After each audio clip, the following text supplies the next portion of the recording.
Hey everyone, my name is Kayla and welcome to my channel. This is my 38/39 week bump date. I'm officially 38 weeks, but I'll be 39 weeks in 2 days. So I'm combining both videos this week into one because in 7 days from today, or 8 days from today, I will be induced. So this time next week, little Connor could be here in my arms.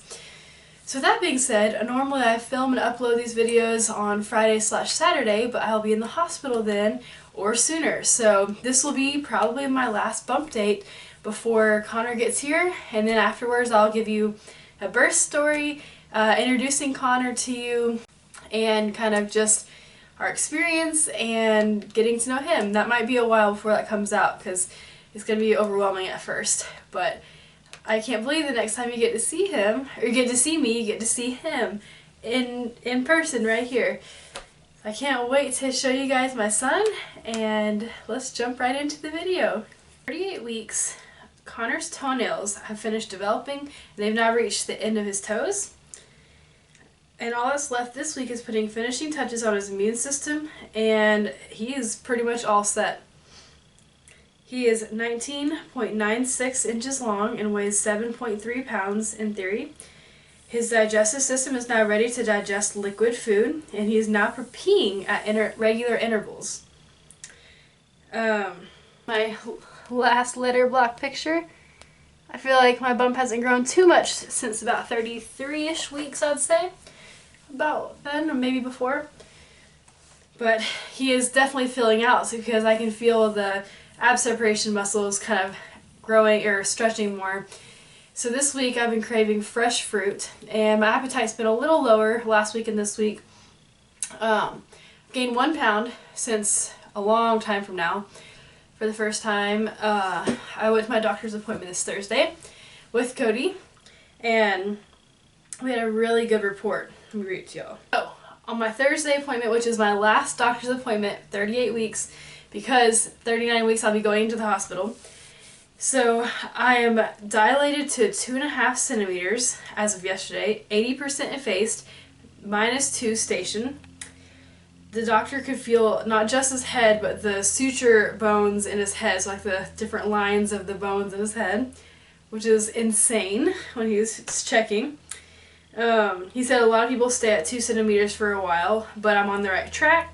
My blood pressure is fantastic, is 110/80, which is great for this far along in pregnancy. I'm still looking and feeling great with swelling. Everything is good, no swelling. I'm not measuring week ahead, so now ultrasound said he wasn't, and my fundal height's not, so he's right on track. So if he comes on the day we induce, he should be right at 8 pounds or 8 pounds and 2 ounces, bigger or smaller, but that's where he should be from where he's been growing.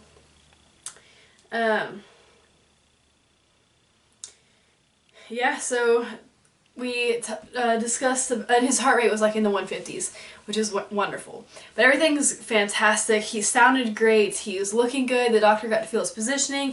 He had his spine all right here on the right side, and he had the hiccups again.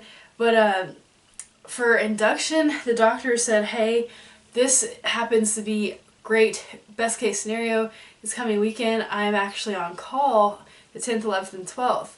And I was like, oh, that's an answered prayer, because I've been so unsettled about the induction thing, and I really wanted my doctor to deliver because I just feel a lot more secure and comfortable, and he knows me and just my history, so I really, really wanted him to deliver Connor. And my doctor's like, I'm on call that weekend, so you'll be, well over 39 weeks at that point. Would you be interested in inducing if you wanted? And I said, yes, I would. I'm not uncomfortable. I'm not, needing to per se, but it would not be a bad idea. And now 90% of all births besides C-section at my hospital are inductions. So starting on Friday at 12:01 a.m., going into the day Friday, I'm going to be induced.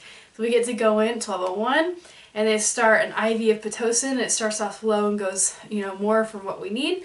And then my doctor comes in at 5 a.m. to 6 a.m. and manually breaks my water, unless it's broken up by itself already. And he said probably around between noon to 3 p.m. is typically for first-time moms about when it will happen, like 12 hours from the start of like Pitocin. So that's what I'm expecting, and I hope it all goes as planned. I'm already progressing really well. He's measuring, a large baby, like on track, but I've been thinking every day that I'm going to go into labor because my contractions just keep getting stronger every day, but they always stop, so I guess I'm not. So my body's progressing, but I won't probably need much intervention to get it going and keep it going for induction. That's one reason that it's like, okay, this is a solid option. I've already meet the minimum requirements for that. And when Connor's born, he'll be 39 weeks and 6 days. So, I mean, that's perfect. I don't need to wait any longer. I just want him here and safe as soon as possible. And once you hit 39 weeks, he's fully mature, full term. That's where I'm at now, ready to go. So that's the plan, and we're so excited. And we get to stay in the hospital for the rest of that Friday. And then Saturday morning, my doctor comes and checks on me. And then the pediatrician comes later that day, and I think you can check out Saturday night, I believe, if we want to or not. Depends on how we feel, if we're getting good sleep or not, because there's a lot of disruptions in the hospital setting, or if we're struggling with breastfeeding or the baby, we want to stay an extra day, that's fine too. So we could be coming home Saturday or Sunday. And keep in mind, since this is an elective induction, if they call me right before we go in on Friday night, or Friday morning early, however you want to look at it, Thursday night, they can call me and say, hey, we've got 10, 15 mamas in active labor. We have no rooms right now. You're bumped till tomorrow. So worst case scenario, we have to come in 12:01 a.m. Saturday morning and have a baby that day instead, which is the 11th. No biggie, but we have to keep that in mind. But I pray that that's not the case, because I really would love him to be born on Friday. It would just be really nice.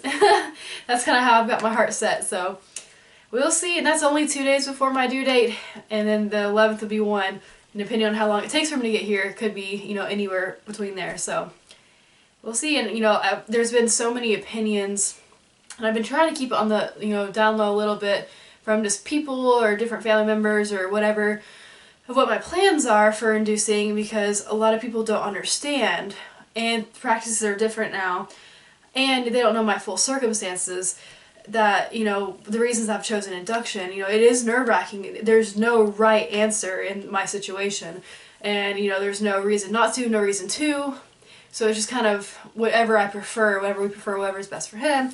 That's just kind of what we've chosen.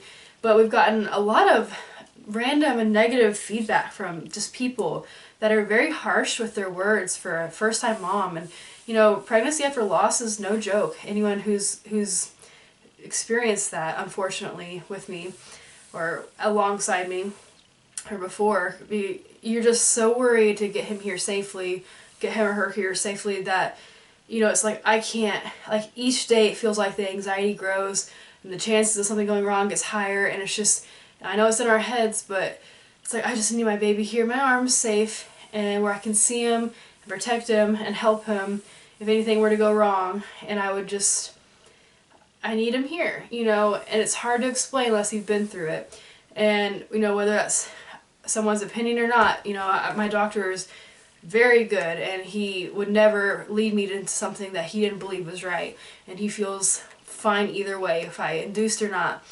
And anyway, I wouldn't want to go over 41 weeks anyway, because that isn't safe. The placenta starts to age out, and the oxygen, it doesn't carry oxygen as well to the baby.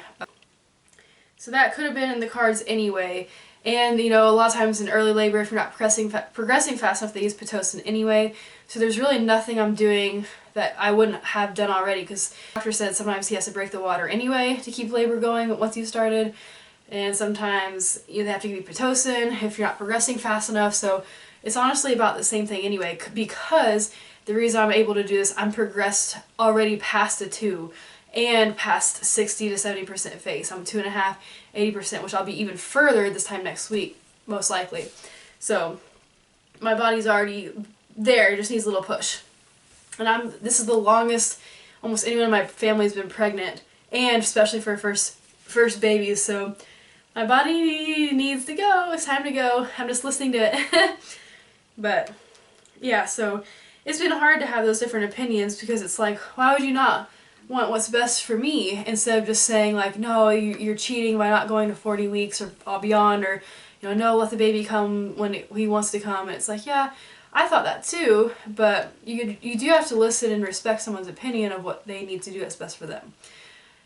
And that's kind of where I stand on that. So I've just been a little bit shy about saying he's coming in 7 days or whatever to people in person because people sometimes don't understand. But so that's that. So those are all the updates, and baby's the size of a watermelon, and I just am so grateful for this entire journey and for you to follow along to 39 weeks basically with me. I've been loving filming these every week for you guys and to meet new friends and have you guys join on my journey. And just to see a full circle for him to be here in my arms, I cannot wait, and I'm so nervous for birth, and I just hope everything goes well. That's what I pray every night, every day, that it's just a very uneventful birth. I just want him to be here, safe, healthy in my arms, and I want to be healthy and safe myself. And I hope breastfeeding goes well. And the formula shortage is very scary, but I hope to breastfeed, and it's just surreal. I don't take a moment for granted. I've enjoyed every single aspect of this pregnancy, good or bad, because I'm just so grateful for a healthy little baby that we get to have for the rest of our life. And I can't even express my words of gratitude. So I will never take it for granted because I know how hard some people want this and don't have this. And I hope everyone who wants this gets to experience it and have it. Because so far even it's just the greatest thing I can ever imagine.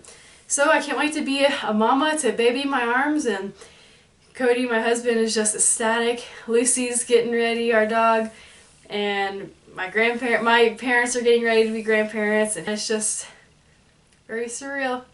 So I can't believe right now as you're watching this, he's not with me right here in my arms, but whenever I upload the next video, he will be here. I cannot wait. I can't wait to see who he is and what he looks like. We're finally here. We've made it. Oh, and postpartum updates. That's what I'm going to do too. And I'll be very real about that because, yeah. But, alright guys, I'm signing off. Bye. 8-week bump. I've got my doggy Lucy here. Best part of the day. Time with Lucy. And we'll go off soon. Look at that, Lucy. That's a baby bump.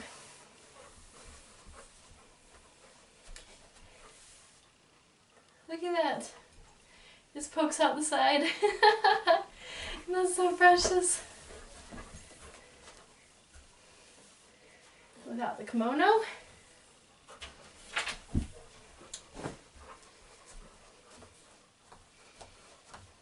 Look at that, guys. I cannot believe it. This might be the last update. I'm almost at 39 weeks anyway. That's when we're inducing. Look at that! So crazy! We're so close.